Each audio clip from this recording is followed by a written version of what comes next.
It's 3:02 a.m. You are miles from the nearest road. It is pitch dark, the kind of darkness where even your own hand in front of your face is just a faint outline. Then you hear it, the soft rasp of metal teeth sliding against fabric. Someone or something is unzipping your tent from the outside.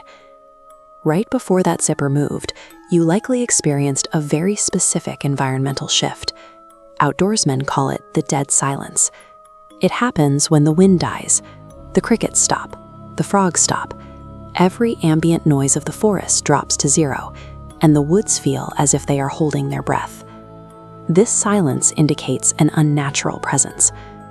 To understand what is happening in these moments, we can use a specific taxonomy to categorize the threats: the residual echo, cryptid biology, and the occult ritual. This taxonomy provides a baseline for analysis. By categorizing these encounters, we can move past the initial panic and begin to identify the specific logic, or lack thereof, governing the deep woods. The first category is the residual echo. This theory posits that extreme isolation combined with past trauma can cause the environment to record and loop horrific events. The dense, moss-draped geography of the Hoh rainforest creates a vacuum where these recordings can settle.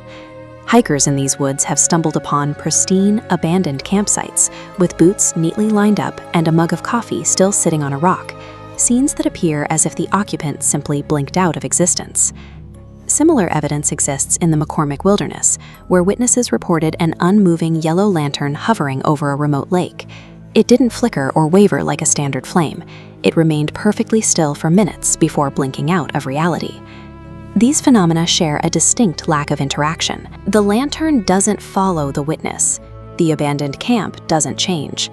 These are time slips playing out a closed loop, regardless of who is watching. When you encounter a residual echo, you aren't being hunted. You have simply stepped into a ghost story that has already concluded. The cryptid theory moves us into the realm of biology. It assumes the existence of ancient, inhuman apex predators that operate just outside the reach of modern science. In the harsh, rocky river canyons of Big Bend, the environment itself becomes a barrier. One solo camper reported a sudden shift in the air, a wave of intense heat followed by the overwhelming smell of stagnant water and rot. That smell preceded physical contact. The camper heard heavy, dragging footsteps circling the tent, pausing only to press against the nylon. This was an active interrogation of the camp's perimeter, accompanied by shallow, uneven breathing inches from the camper's head.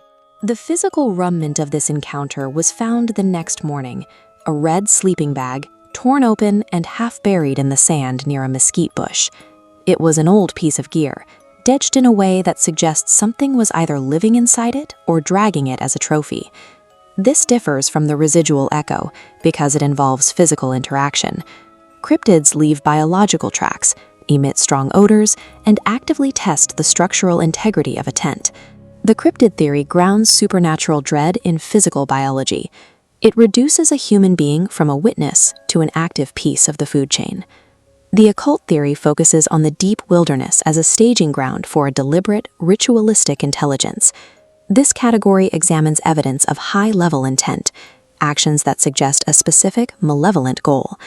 The Black Hills National Forest offers the necessary isolation for this kind of behavior. A camper here watched a fire burning at the bottom of a remote ravine, flickering with a strange, rhythmic intensity as if it were being fed piece by piece. This visual was followed by an auditory threat, a low, drawn-out hissing sound, a breath stretched far beyond the capacity of human lungs, heard just 20 feet from the camper's tent in total darkness. The forensic evidence left behind was unmistakable: a green pine branch laid over the ashes, scattered grouse feathers, and a rope with a cleanly severed end. These weren't the leftovers of a hiker. They were components of a ritual. The exact placement of the feathers and the severed rope indicates a calculated sequence of events. These actions require a level of forethought and psychological intent that sets this encounter apart from both simple predators and recurring hauntings. Occult encounters are uniquely terrifying because the entity is entirely aware of its audience. The evidence is left specifically to communicate that the camper was targeted and watched.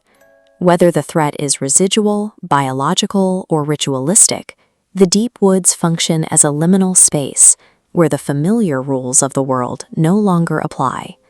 Survival depends on viewing the wilderness with a new level of scrutiny.